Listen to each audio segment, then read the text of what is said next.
In today's video, the latest rumors from around the NHL. Today we're looking at some trade chatter around the Edmonton Oilers, the Montreal Canadiens, the San Jose Sharks, and the New York Islanders. We're going to discuss the benching of Johnny Gaudreau in Columbus, the suspension for Andrew Mangiapane in Calgary, and the Blackhawks are facing another lawsuit connected to the same abuse scandal involving Kyle Beach. All that and more coming up next. So welcome back to another video here at Top Shelf Hockey. As I mentioned, we have a lot to cover here today. I want to kick things off with news about the Chicago Blackhawks and another lawsuit that they're facing regarding an abuse scandal, which is connected to the Kyle Beach situation from years back. There's a new lawsuit. We don't know the name or identity of the player. It's being he has not come out publicly, so he's referred to as John Doe in the lawsuit. There was lots of speculation when we got word about the Kyle Beach abuse, like when everything first came out, that there was a few other players that were kind of seeking legal advice and were contemplating pursuing legal action against the Blackhawks. So this new lawsuit, like I said, they're referred to as John Doe, but they were a former Kyle Beach teammate, and they were one of the Black Aces during that Stanley Cup run, and that they allege that video coach Brad Allred groomed, threatened, and assaulted them. And then when they made a complaint to the Blackhawks, that their complaint was buried and didn't go anywhere to get any help. So obviously we already learned a lot about what happened with Kyle Beach. We saw that whole thing play out, and now it's not over. And there are other teammates alleged that are contemplating doing the same thing. This is not even possibly like this not only was the Beach part not the end of it, this may not be the end of it either. So we'll be curious to see how this all plays out and what comes from it. Certainly we know based on the last time around that obviously a lot of bad things happened at the hands of this coach, and that the Blackhawks did indeed cover things up and not really handle the complaints properly. So we'll see where this goes. We haven't heard the end of it. I don't know exactly what kind of timelines we're looking at here, but ultimately, not good news for the Blackhawks in that sense at all. This is not done by a long shot in this story. Calgary Flames forward Andrew Mangiapane has been suspended only for one game. He was actually kicked out of their last game against the Kraken for cross-checking to the head against Jared McCann. McCann had kind of wiped out in front of him, and he went down and cross-checked him, which I don't have any clue as to why. The guy was already down on the ice. He was out of the play, and then he felt the need to lean over him and cross-check him in the head. Dangerous play, reckless, no need of it. He was kicked out, match penalty. When that happens, you're normally automatically given a one-game suspension. Depending on what happened, sometimes the NHL will look at it, and sometimes they'll rescind it. But in this case, they did not. He was given the automatic one-gamer. So he missed a lot of time in that game, and he'll sit out another one, which to me was completely unnecessary and just not smart. I don't really know what he was doing there. It makes no sense to me. Matthew Barzal of the Islanders has been fined the maximum per the CBA in this scenario, which was $5,000, which was for a high sticking incident that took place in their game against the Carolina Hurricanes and defenseman Tony DeAngelo. Barzal will pay this fine, not a big deal. The fines, like I said, are based on the CBA, are pretty small compared to what they actually earn as an income. So I know I've seen a lot of people comment on that and don't understand why, but it's just because that's what's negotiated. I'd like to see the CBA be renegotiated at some point and have that change, because like these fines, like it's not going to change anything, because it's just not enough of a fine to really deter them from doing some of these things at the end of the day. Of course, the Islanders suffered another come from behind blown lead to lose that game in extra time. Wild captain Jared Spurgeon's getting closer to return. He hasn't made his season debut here as of yet. Minnesota hasn't had the greatest start. I mean, I'm sure there's been a few games at the very least that they like to have back. but it's still lots of runway left here, and obviously playing a bit shorthanded without Spurgeon. They've missed Boldy for a bit as well. Obviously he's a big part of their team. So not necessarily saying he's going to be back like tomorrow, but he is getting closer. He's kind of more of a day-to-day now. Of course, for a while there was, kind of week to week. He was going to be out for an extended time after suffering an injury in the preseason. But he's been traveling with the team recently, practicing a lot, but still on no contact. So hard to give a definitive timeline, but at least it's getting close. And I'm sure the fan base and the team will be excited to get him back. We saw Columbus Blue Jackets head coach send yet another message to another player on the Jackets, this time to one of the veterans, and that's Johnny Gaudreau, who sat out and was benched for the final 16 minutes of their last game. And when he was asked about it, he said, I just didn't like his game, didn't like the way he was playing. And if you're not playing well, you're not going to play. The guys that are going the best are the ones that are going to get the ice time. It's just that simple. You got to do what you got to do to give the team the best chance to win. And it can be humbling for some of these players who have a proven track record and are well established, in their careers, to be sat down and benched like that. But we've seen them do it to the young rookies. We've seen the treatment of Kent Johnson, who we kind of wonder if he may want a fresh start and get out of there. A lot of speculation about that after he changed agents, got demoted. Lots of stuff going on there. This is a different scenario. Of course, Gaudreau's on a long-term deal and making a lot of money. And when you're not performing well, that's going to be more challenging to do. So I don't see Johnny Gaudreau going anywhere anytime soon. I don't think that's the case, but we'll see how he responds to the benching. Because like we said, Pascal Vincent in Columbus has not been afraid to sit down anybody, and he's shown that time and time again. If you're not playing well, you're not kind of playing the right way, living up to your expectations, then you will sit and you will have time to think about how you can do better, because that's just the kind of coach he is. In Edmonton, lots of speculation about what might happen next. This team continues to spiral. We've seen them win over the Flames at the Heritage Classic, arguably their best game of the season, most complete game. The team looked themselves for the first time really in a while. They're kind of what you'd expect based on all the projections and predictions from the early part of the preseason and training camp. And then yet now they've kind of fallen back again. Now, Elliot Friedman was reporting that on Saturday Headlines that all is quiet right now, meaning that they're looking for the fixes on this internally. I know some Sportsnet writers were indicating that they feel like everything is or should be on the table here for GM Ken Holland. There's some speculation about could Jay Woodcroft, the head coach, lose his job? Could he be replaced?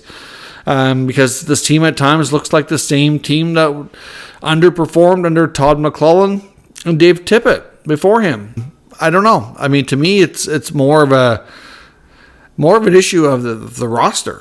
If you're on your third coach, and these guys are good coaches, right?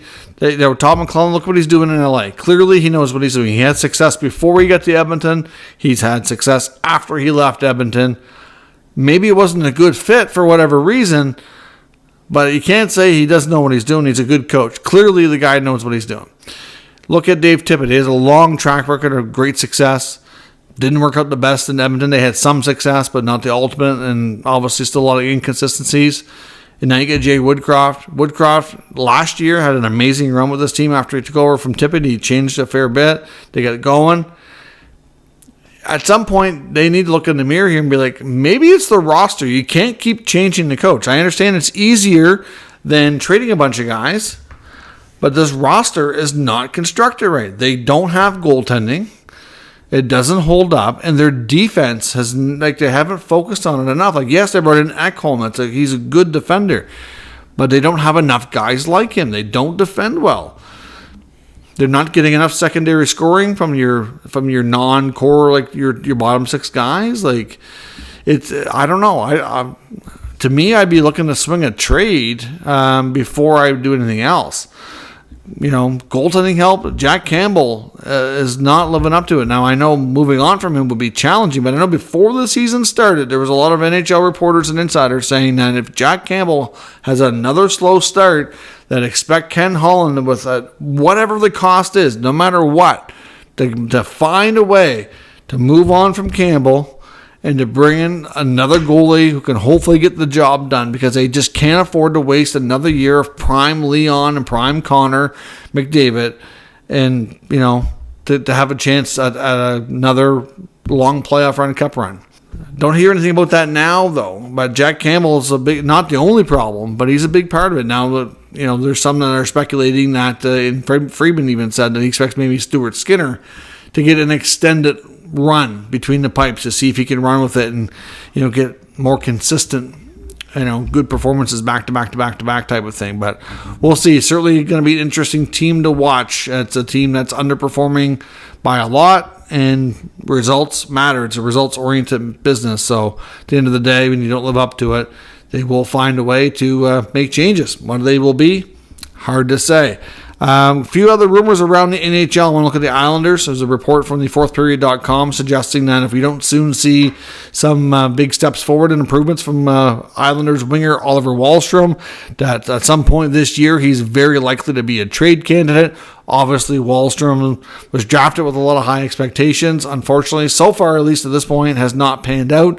Looked to be, when he was drafted, to be a real, sniper type of winger. I expected by now he'd be an established top six forward with pretty good goal production. And at this point, he's, nowhere near that. And he's, at the same time, has been, inconsistent in the lineup. He can't even hold a regular spot at times. When he's had longer runs to stay in the lineup, hasn't produced well. I don't know that it's over for the kid because he's still not old, but he's kind of not really a prospect anymore either, right? Like he's kind of getting at that stage where it's make or break.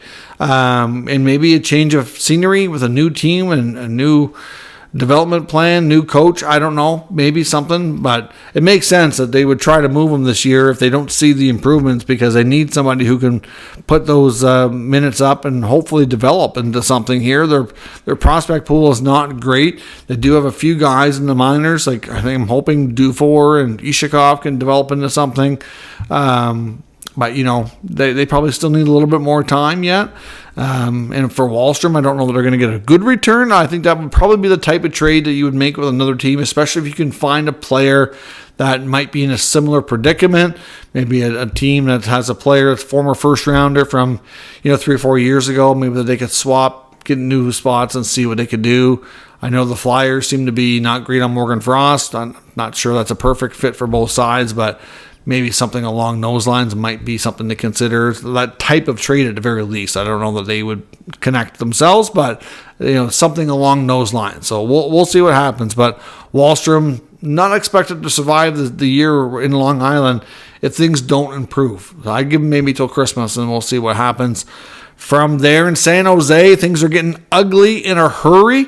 The second game in a row where they gave up 10 goals. This is a historically bad season. They're rivaling their own expansion season and some of the really bad expansion teams we've seen before them in the 70s and before. Like I remember, I think the Washington Capitol expansion season, they were really bad. The Sharks expansion season was really bad. And this is pretty darn close to that. I mean, you're starting to wonder, is this team going to win a game anytime soon? I mean, back-to-back 10-goal games is insane. So with the things going the way they are and getting as ugly as they are, as quick as they are, a lot of chatter around the NHL about the future of Tomas Hertl. Now, of course, a couple of years back when they kind of were just starting to retool and kind of change things up in the city and the team, there was a lot of talk about his future, and he ended up signing a long-term deal.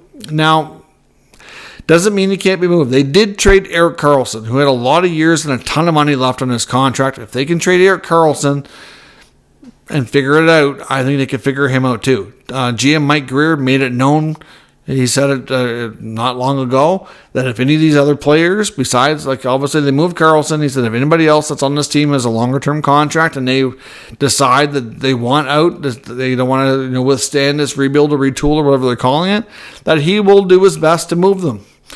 Clearly, they're good assets. There's teams around the league that could use a top six centerman who can score goals. I mean, Hertl is still only 29. He's got 6 more years after this one, just over $8 million on the cap hit. Really, if he can play the way he's been in before, consistent 30, 40 goal scorer, that's not bad money. It's really not. So there would definitely be interest. He does have some trade protection in his contract, so he'd have some say over where he goes, but you have to wonder when it's going to get to the point that he might go to them and be like, yeah, you know what? I think I'm ready for a change. This is not for me. At some point, the losing gets to everybody. It gets frustrating, and it doesn't make sense for a 29, 30-year-old proven top six center in a long-term contract to be part of a rebuild. They need a few veteran guys to stick around, but I don't know. They could probably stand to use the cap space too to do other things. They could weaponize their space to bring in more assets. So I don't know. We'll see what happens. They're willing to do it. It's just that Hurdle needs to decide that he's ready. And there's a lot of people just wondering how much more of this he can take before it gets there. So we'll see. I mean, if things do change, maybe he'll be a name closer to the trade deadline this year that gets a lot of attention. And in Montreal, another struggling player, and Josh Anderson getting some trade attention. No, saying here for sure that he's going to be moved. The Montreal Canadiens have resisted on many occasions in the past year plus since we've had the regime change. The Jeff Gorton, Ken Hughes regime has really tried hard not to trade Josh Anderson, even though there was a point where they were getting a lot of interest, and they've had some pretty decent offers that they've rejected and turned down, wanting to keep the veteran power forward in the mix. And for the most part, he performed relatively well, and I kind of see what he brings off the ice, and he was a good person for some of the younger players to look up to, whatever, and they had a good relationship on and off the ice. It seemed to work well, but this year he struggled. He's got 1 assist in 11 games. Things are just not jiving. There was a point back a year or two ago that he was pretty well playing a lot with Caulfield and Suzuki. Not really doing that anymore. A lot of money in term left on his contract, and it would be complicated, but Anderson's been traded before. He is a big power forward who can, when he's playing well, he can produce. I mean, he's not, a real high producer, but he's a pretty solid 20 goals. For him to get 40, 50 points on, playing middle 6 minutes on a decent team is not really all that much of a stretch at all. Anderson is pretty much a north-south guy. Not a lot of tricks up his sleeve per se. He is a guy who's big and strong. He can go to the net. He can score goals. He doesn't do a lot of other things exceptionally well. I wouldn't say he's overly adept, defensively, but there are some things to like, and there is roles for him around the league if he can pick up his production. But we'll see if the rumors around him kind of continue to follow him around. Obviously, when you're struggling, a lot of people think maybe you need to change, maybe the team needs to change. Why? A lot of times, the reason why names pop up in the rumor mill in the first place. So let me know your thoughts on all of today's news and rumors, and we'll talk about it further down in the comments. If you're new to this channel, of course, make sure you subscribe and stick around so we can keep you up to date with all the latest news, rumors, and analysis of all 32 NHL teams. Thanks for watching, and I'll catch you next time.